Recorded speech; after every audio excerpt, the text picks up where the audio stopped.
On rentre tout de suite dans le vif du sujet. Donc, ce soir, je suis avec Ophélie. Ophélie, qui est notre spécialiste intégration du marché du travail à l'école La Fontaine. Ce soir, on va vous présenter des outils qui vont… On va vous faire un petit état des lieux de ce qu'il faut savoir quand on se lance dans des études, et pas que des études de design, à vrai dire. On va vous parler de points clés à connaître, et puis après, on va vous donner quelques outils pour maximiser en fait votre temps de travail et optimiser surtout votre temps de travail dans les études. Donc, sans plus attendre, je partage mon écran. Donc, voilà. Toc. Est-ce que tout est OK? Est-ce que vous voyez bien mon écran? Donc, je vous invite, on est pour une petite trentaine de minutes ensemble. Je vous invite à couper les réseaux sociaux, à rester focus. N'hésitez pas à prendre papier-crayon pour prendre des notes. On va vous partager pas mal de contenu assez intéressant, en tout cas, on l'espère. Alors déjà, quand on parle d'études de design, souvent on parle de créativité. Alors, c'est souvent la principale et c'est trop souvent la seule qualité qui est mentionnée pour réussir ces études dans le domaine du design. Alors, votre faculté d'invention et d'imagination est certes nécessaire, mais pour transformer votre aspiration ou ce qui n'est encore qu'un hobby ou une activité professionnelle, enfin, ce qui n'est qu'un hobby en activité professionnelle, justement, cette compétence doit s'enraciner dans un terreau fertile. Alors, on va parler avec vous de principes fondamentaux qu'il va vous falloir développer, justement, pour mieux réussir dans ce domaine. La première étape, on a parlé de créativité, c'est de la nourrir, cette créativité. Comme toute compétence, la créativité est une compétence qu'il va falloir acquérir et qui se développe et qui aussi s'entretient. Il va falloir apprendre à doper et à dompter votre créativité. Souvent, les meilleures idées frappent à la porte lorsqu'on s'y attend le moins. Souvent, en fin de journée, quand on est fatigué, quand on veut arrêter, c'est souvent le moment où il y a des petits éclairs de génie, des bonnes idées qui sortent. Aussi, pour avoir plus d'idées, je vous recommande de changer vos habitudes, de sortir de votre routine, de sortir aussi, bien sûr, de votre zone de confort. Alors, un petit conseil là-dessus, c'est de garder en permanence avec vous un petit carnet. Notez chaque jour toutes les idées qui vous passent par la tête. Il n'y a pas besoin de savoir dessiner ou d'esquisser. Enfin, vous pouvez faire des petites esquisses si vous le souhaitez, mais surtout, notez déjà toutes les idées qui vous passent par la tête. Et puis après, vous allez voir très vite, il va y avoir beaucoup d'idées qui vont être posées les unes derrière les autres. Et puis, il ne faut pas vous restreindre là-dessus, bien au contraire. Puis, à un moment, vous allez pouvoir faire le tri et canaliser, brainstormer pour sortir les idées vraiment qui sortent du lot et celles que vous allez pouvoir mettre au service de projets dans le domaine du design. Alors là, je passe pour cette slide-là, je passe la main à Ophélie qui va nous parler de la façon dont on peut analyser son travail créatif. Bonjour à tous. Du coup, c'est vrai que pour réussir ces études de design, il est important de savoir analyser son travail. Alors, si vous dessinez déjà ou si vous peignez ou vous photographiez, votre premier réflexe, ça sera sûrement de publier ça sur vos réseaux sociaux. Et en fait, ce réflexe-là est dans le but d'être reconnu, d'être accepté et de montrer en fait son travail et d'avoir une certaine acceptation d'autrui. Et en fait, ce phénomène, il est vraiment été accentué avec les réseaux sociaux. Et voilà, on est à la recherche de cette validation sociale. Et au fur et à mesure, ça devient notre moteur parce que quand on voit des likes sur ces photos, c'est toujours très agréable. Sauf que c'est un piège. Vous devez être absolument votre premier juge de tout le travail que vous avez fait parce que vous êtes le seul à savoir l'effort et tout l'investissement que vous avez mis derrière votre travail, derrière vos travaux. Et donc, du coup, vous devez mettre en place tout un process et prendre du recul pour pouvoir vraiment l'analyser et savoir s'il correspond à vous, mais aussi à vos clients. Parce que le but du designer, c'est de répondre quand même à une demande de client. Mais ça ne vous empêche pas pendant vos études ou même pendant la réalisation d'un travail de demander l'avis d'autrui. Et c'est aussi important. Et d'autant plus que, voilà, ils vont vous donner leur point de vue, leur critique, Sauf qu'il ne faudra pas le prendre à cœur parce que ça ne va pas être une attaque personnelle envers vous, votre personnalité, mais surtout envers le travail que vous avez fourni. Et cela peut en fait signifier que le message que vous avez voulu faire passer n'a pas été compris. Et donc, du coup, c'est bien aussi d'avoir ce point de vue-là. Mais le plus important, c'est quand même d'avoir votre regard, votre analyse et le fait d'avoir ces critiques constructives, ces retours, notamment par rapport à ceux des professeurs, ça va vous permettre d'affiner votre analyse et de développer vos compétences et aussi cette exigence.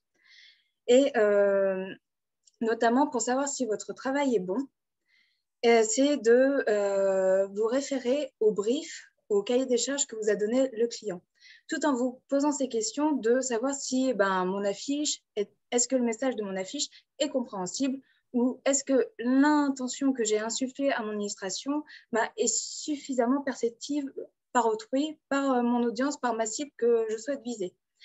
Et n'hésitez pas à faire des erreurs parce que c'est en faisant des erreurs qu'on apprend. Et c'est d'ailleurs, on apprend beaucoup plus vite par rapport à cela. Donc, n'hésitez pas à toujours, dès que vous faites un travail, à l'analyser et pas le rendre tel quel. Alors, je passe à la slide suivante, et qui est un point très important, c'est de ne pas être à la recherche du beau. Alors, c'est vrai qu'en art, le beau est complètement subjectif. Vous prenez par exemple les impressionnistes au fin 19e siècle. Ils sont très appréciés aujourd'hui, alors qu'ils étaient complètement dénigrés à leur époque. On disait que c'était de la peinture qui était moche, qui ressemblait à rien. Le design, c'est quelque chose de différent de l'art à proprement parler. C'est quelque chose c'est une pratique qui est à la croisée entre les sciences et les arts. Il faut à la fois être pratique, créer quelque chose d'ergonomique, d'esthétique et qui plus est, qui peut-être doit être aux normes selon les cas. Donc, la notion uniquement de beau ne peut pas diriger uniquement une œuvre dans le design. Et c'est souvent une problématique qu'on rencontre. Moi, je vois certains de nos élèves, quand ils font point avec leur professeur, ils disent « Ah ben, je ne suis pas satisfait de mon travail, ils ne le trouvent pas beau ». Alors, le beau, il faut vous dire que ça se construit au fur et à mesure de ces expérimentations et souvent de ces échecs, justement. C'est en se trompant qu'on découvre de nouvelles techniques et qu'on innove. Et c'est peut-être à ce moment-là qu'on va faire de belles choses, en fait. Aussi, il est important d'acquérir de bonnes bases techniques, des automatismes. Et le beau viendra par la suite, à force de pratique, en cultivant votre personnalité. Mais le point important, c'est qu'avant d'être beau, un design doit être pratique, ergonomique et répondre au cahier des charges de votre client. Autre point important, c'est la patience. Apprendre quelque chose de nouveau demande du temps. L'absorption des connaissances dépend aussi de nos attitudes, de notre motivation et de notre envie. C'est une phrase un peu bateau, mais Rome ne s'est pas construit en un jour. Il vaut mieux en faire un petit peu tous les jours avec un enseignement organisé que vouloir faire trop d'un coup et risquer d'être découragé. Un autre point important, c'est que le fait d'être des enseignants qui sont des professeurs, des professionnels en activité, on est beaucoup plus près de la réalité que des enseignants uniquement théoriques. Parce qu'ils ont souvent des astuces qui vont vous permettre de progresser beaucoup plus rapidement.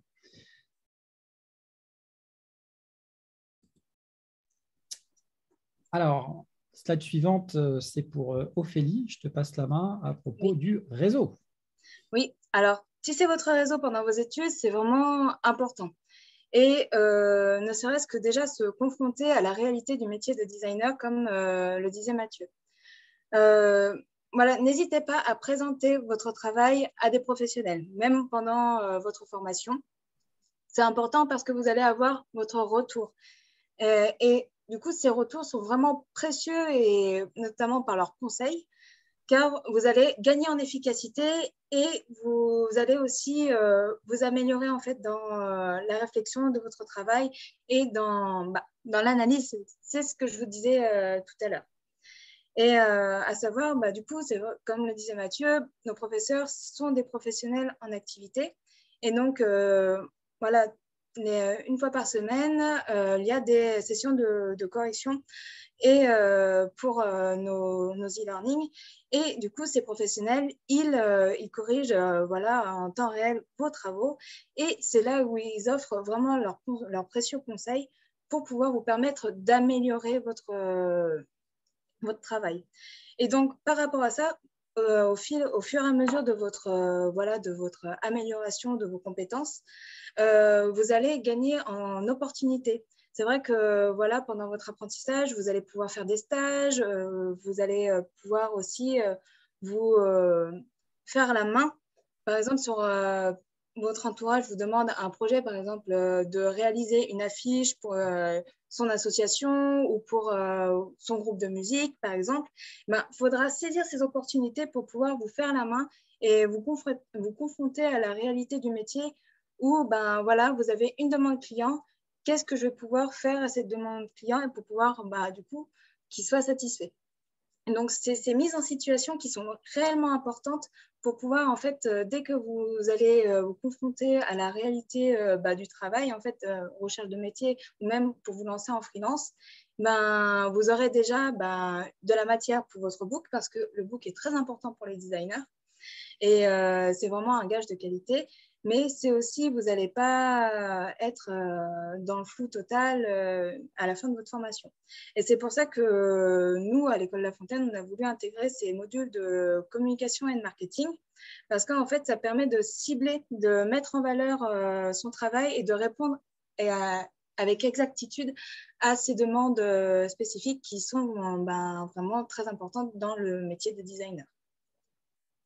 Oui, j'ajouterais à ton propos, Ophélie, que voilà, l'idée, souvent, le designer, le créatif, il part, il entend le cahier des charges de son client, et puis il se dit, ah, j'ai une super idée, je vais aller là-dessus.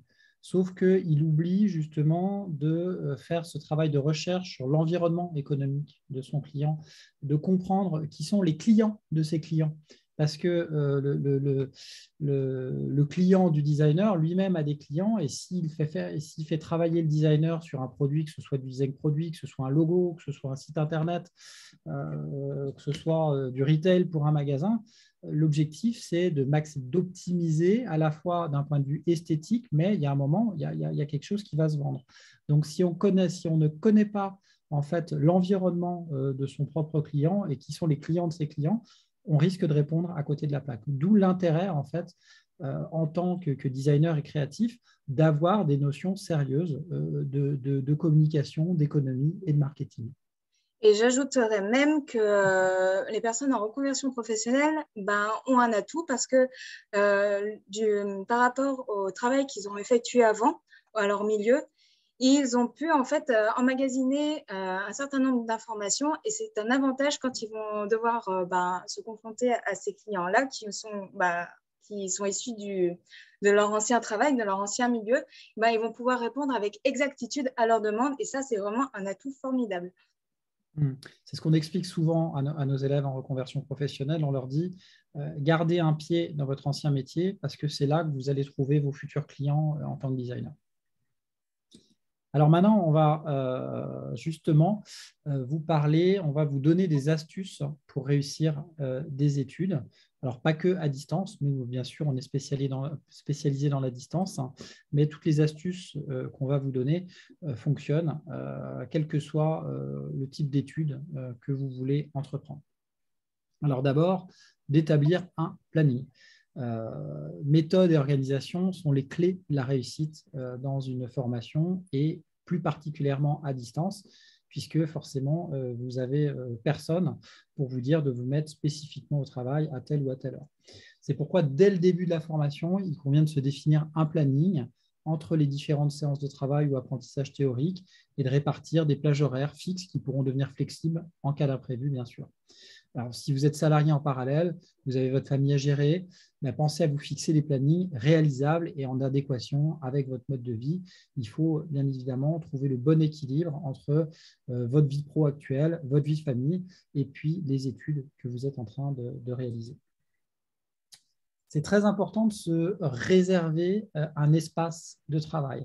un petit cocon où vous allez pouvoir, si possible, laisser vos affaires en place de façon à pouvoir revenir rapidement dessus. Ce n'est pas parce qu'on se forme à distance qu'il ne faut pas se considérer comme un étudiant à part entière.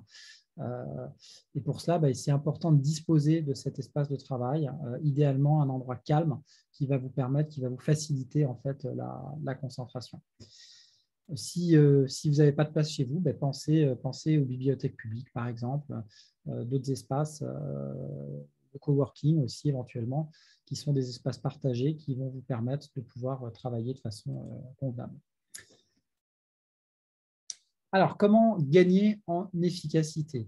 Là, on va glisser un petit peu sur le terrain des neurosciences. Avant de vous parler des neurosciences, donc je vais vous donner quelques points qu'on va développer ensemble.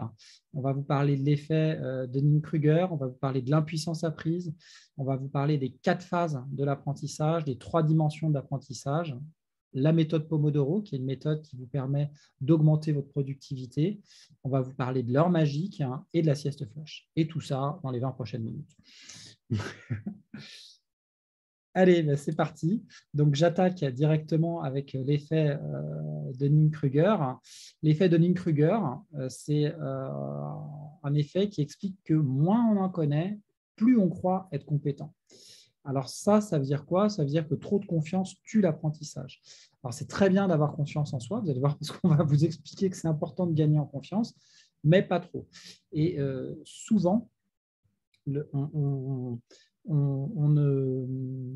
n'envisage pas suffisamment bien la masse ou la réalité finalement de ce qui nous attend quand on entreprend généralement des études. Alors c'est important de se fixer des objectifs et prendre conscience du chemin à parcourir. En amont, c'est important aussi de bien connaître les raisons d'avoir choisi de suivre une formation à distance. Est-ce que c'est pour vous réorienter professionnellement? Est-ce que c'est pour acquérir de nouvelles compétences, obtenir un poste plus élevé, changer de métier, valoriser votre CV? C'est très important d'avoir fait ce travail en amont avant de démarrer des études. Il faut que vous vous fixiez, que vous rappeliez des objectifs, parce que c'est vraiment essentiel pour ne pas décrocher. À l'inverse de l'effet Dunning-Kruger, qui est l'excès de confiance, il y a l'impuissance apprise. Ça, c'est vraiment l'opposé, l'impuissance apprise. On est tous victimes de ce phénomène. On se colle tous des étiquettes. Je suis nul en maths, je n'ai pas de talent, je ne sais pas dessiner. Et ce qui fait qu'automatiquement, donc il y a vraiment des études très sérieuses qui ont été menées là-dessus, qui expliquent qu'avec l'impuissance apprise, votre cerveau, avant même que vous ayez pris une décision de réaliser quelque chose, votre cerveau va bloquer finalement vos capacités à faire cette chose parce que automatiquement, vous allez dire, mais en fait, je ne sais pas faire. Donc, vous n'allez même pas essayer puisque vous ne savez pas faire. Et ça, c'est ce qu'on appelle l'impuissance apprise. Donc, sans motivation, ça va être bien sûr très compliqué d'arriver au terme de votre formation. Alors, en aparté, il faut vous dire que 95% des gens ont des regrets à la fin de leur vie. Donc, moi, la question que je vous pose, c'est est-ce qu'il vaut mieux avoir des regrets ou des remords? Je vous laisse voir là-dessus. Alors, c'est important de se fixer, de se rappeler des objectifs pour ne pas décrocher. Voilà un des points clés. L'impuissance apprise, c'est quelque chose, bien sûr, il y a des outils pour contrebalancer cet effet-là et pour gagner en confiance. On en parlera sûrement dans une autre présentation. Ensuite, je vais vous parler des 4 phases de l'apprentissage. Alors, ces phases sont vraiment très importantes parce que, surtout la première, c'est ce qu'on appelle l'incompétent inconscient. C'est-à-dire que je n'ai pas conscience que je suis incompétent. Ça, c'est souvent, on est tous dans cette première phase quand on démarre une formation, et ce qui fait que on ne sait pas ce qui nous attend, on ne sait pas ce qu'on va devoir apprendre pour devenir compétent. Et j'en reviens à l'effet de Dunning-Kruger, comme on ne sait pas, on croit que c'est facile. Et malheureusement, on n'a pas du tout conscience du chemin qu'il va falloir parcourir pour acquérir toute cette compétence. La deuxième étape dans cette phase de l'apprentissage, c'est qu'on devient incompétent conscient. Ça veut dire qu'on a pris conscience qu'on a besoin d'apprendre certaines choses et qu'on est en incapacité de les réaliser parce qu'on n'a pas les compétences qu'il faut. La troisième phase, ça y est, on s'est mis au boulot, on a commencé d'étudier. On est compétent, débutant, conscient. C'est-à-dire j'ai conscience que je suis compétent, mais ça m'impose beaucoup d'efforts parce que je ne suis pas encore à l'aise pour le faire. Et donc, je dois fournir beaucoup d'efforts pour arriver à réaliser des choses et généralement pas forcément avec beaucoup de réussite. Donc, c'est une phase où il va falloir avoir beaucoup de motivation et puis beaucoup de persévérance. Et puis la quatrième phase, ça y est, c'est le Graal, c'est là où on souhaite tous arriver à un certain moment, c'est le compétent confirmé conscient. Là, je n'ai même plus conscience que je suis compétent et je me sens bien, donc je n'ai plus d'efforts à fournir pour réaliser cette chose.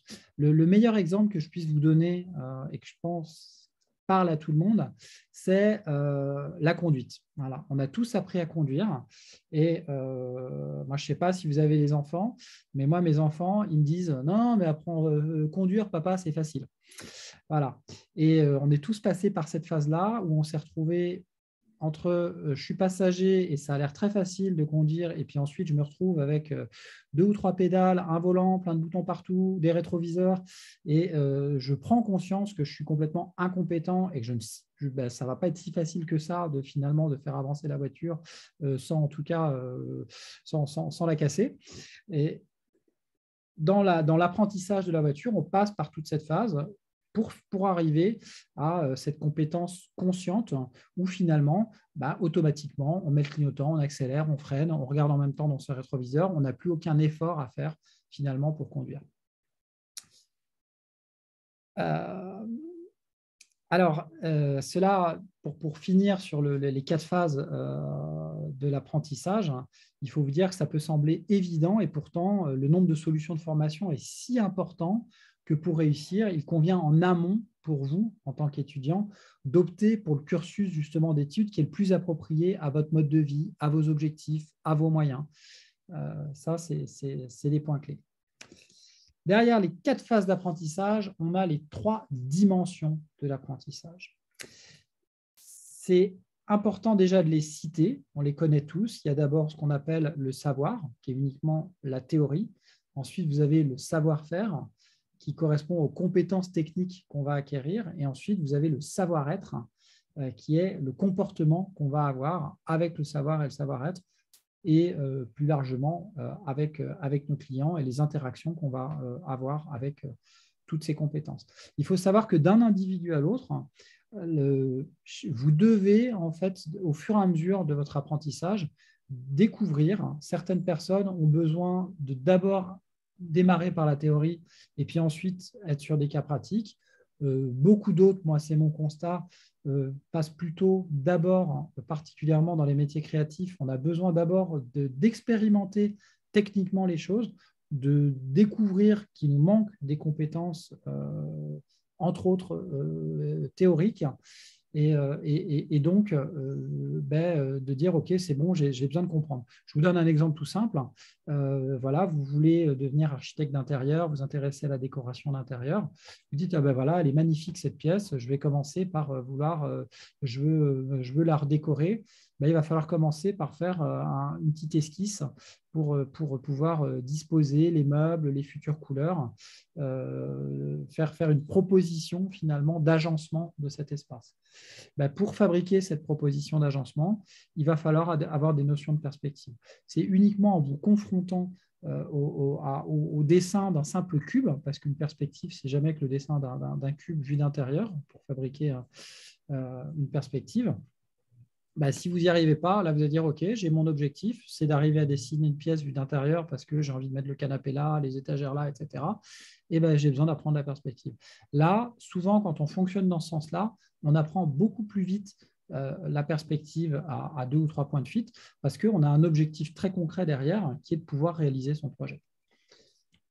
Donc, ce travail est à faire pour vous. Chaque sensibilité est différente. Il y en a d'autres qui préfèrent d'abord commencer par apprendre la perspective et puis après, ils la mettront en œuvre à travers des projets qu'ils réaliseront.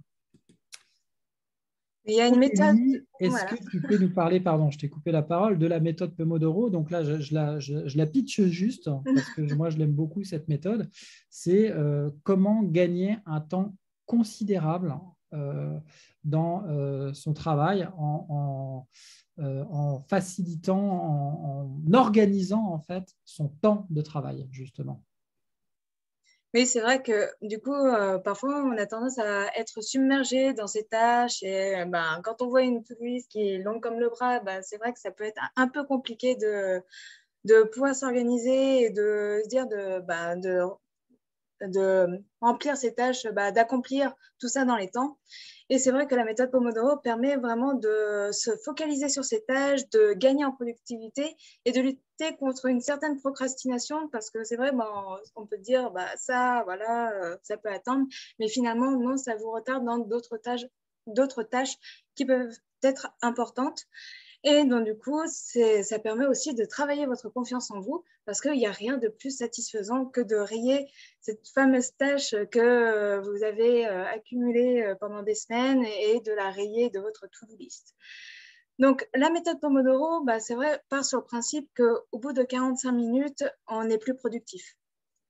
Et en cela, c'est vrai parce que nous ne sommes pas des machines. Nous ne pouvons pas faire 2 heures non-stop et avoir la même productivité quand on commence à réaliser une tâche que quand on l'a finie. Donc, la méthode Pomodoro se découpe en 2 sessions de 2 heures. Donc, en soi, ça fait une session de 4 heures. Donc, vous pouvez voir comme une matinée de travail.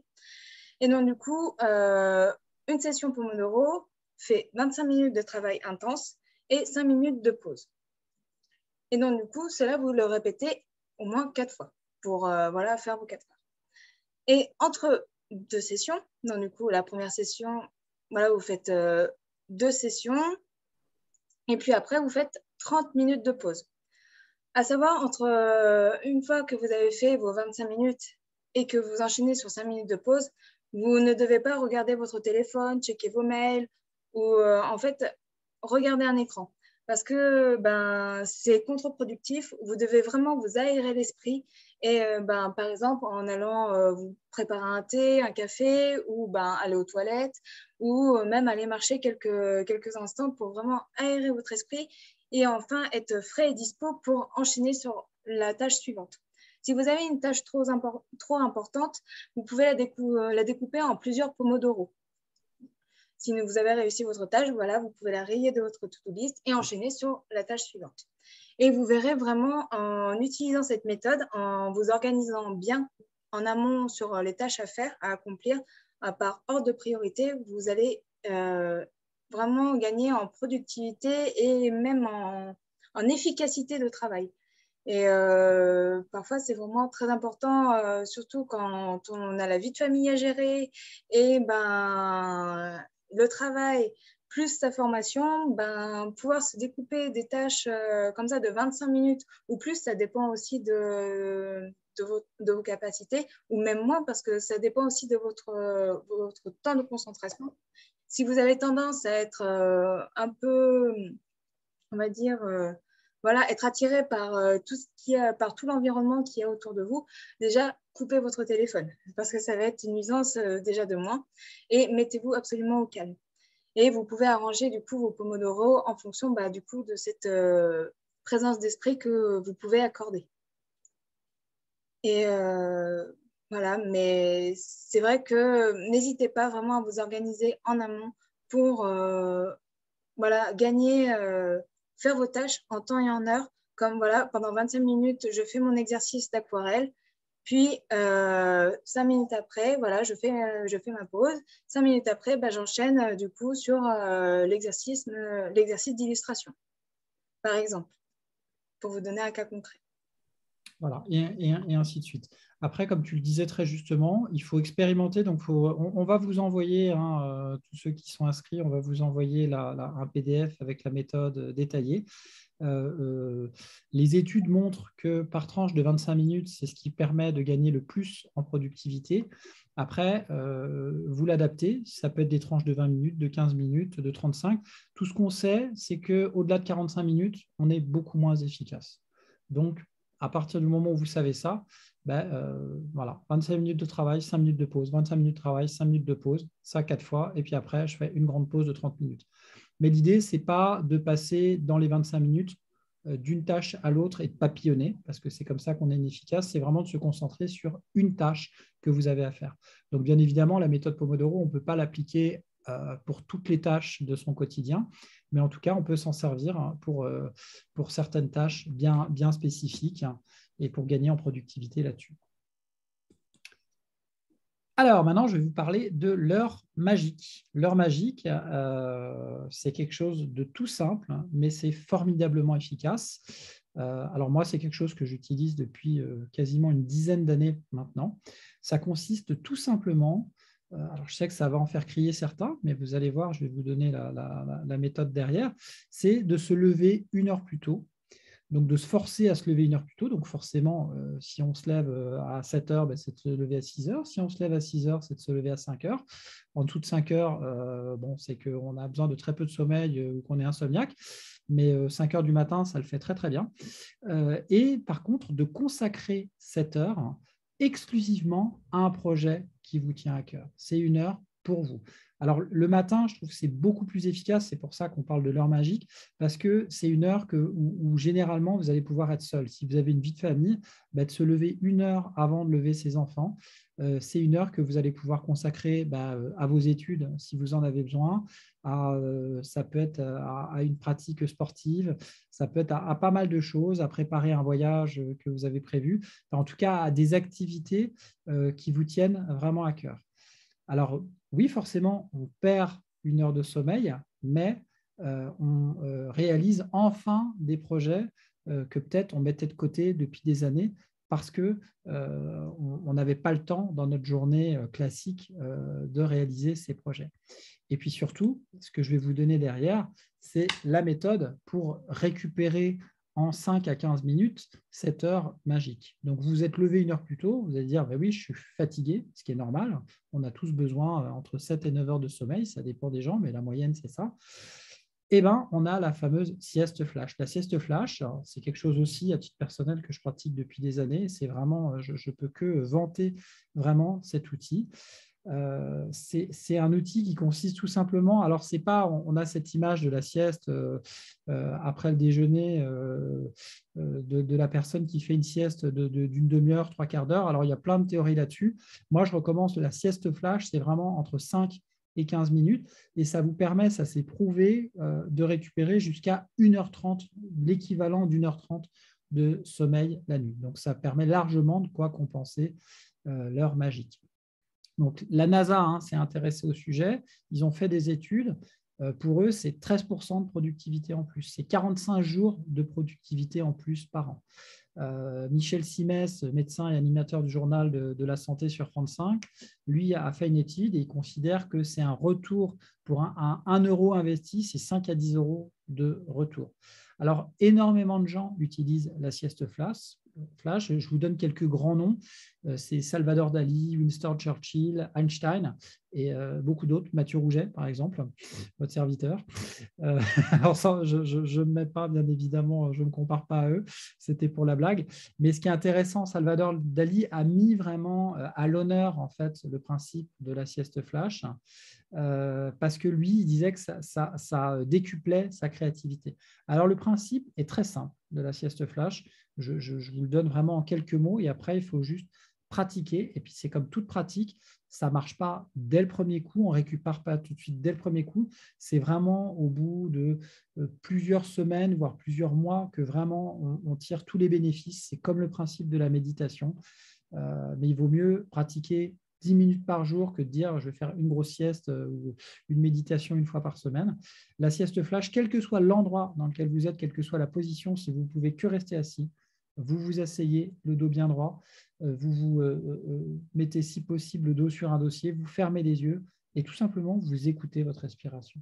Alors vous n'allez pas avoir le sentiment à proprement parler de sombrer dans le sommeil, mais très rapidement, si vous faites cet effort de uniquement vous concentrer sur l'air que vous inspirez et l'air que vous expirez par les narines, très calmement, sans rien faire d'autre, sans écouter de musique, sans quoi que ce soit. Alors, vous pouvez être dans un environnement, malheureusement, où il y a du bruit, mais de vous concentrer sur votre respiration.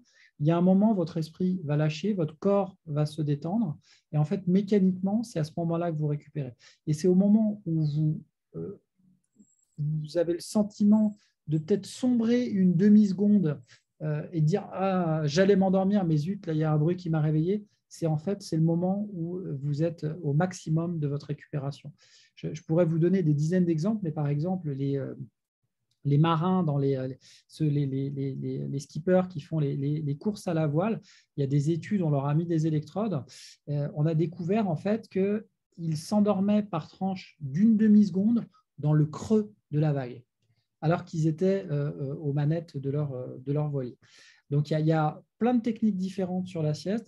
Moi, je vous présente juste celle-là. C'est la sieste flash sur 5 à 10 minutes. Vous verrez qu'il y a des gens qui vont vous dire c'est bien de faire une sieste de 30 minutes, c'est bien de faire une sieste de 45 minutes. Au-dessus de 45 minutes, on commence à rentrer dans un cycle long et on sort fatigué.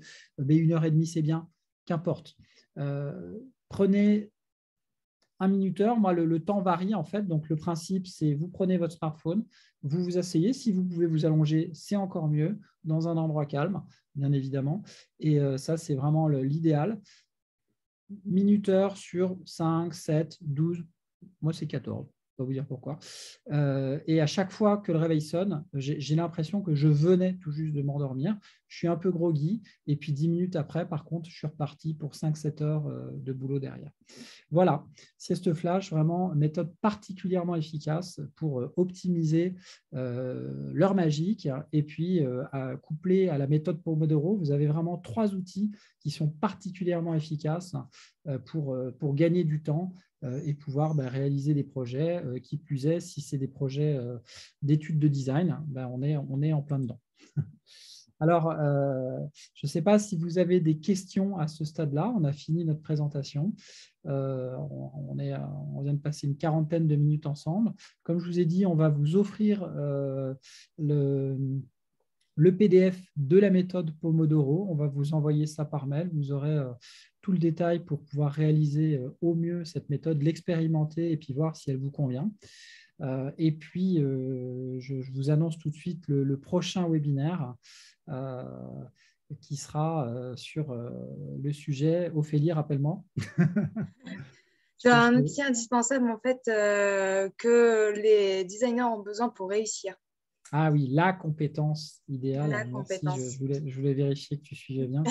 La compétence qu'on ne vous dévoile pas, mais il y a une compétence essentielle à avoir et à développer pour maximiser ses chances de réussite dans le domaine. Et en tout cas, nous, ce qu'on a constaté, c'est que tous les designers qui avaient réussi maîtrisaient très, très bien cette compétence et l'avaient surtout développée, quel que soit le chemin d'où ils partaient.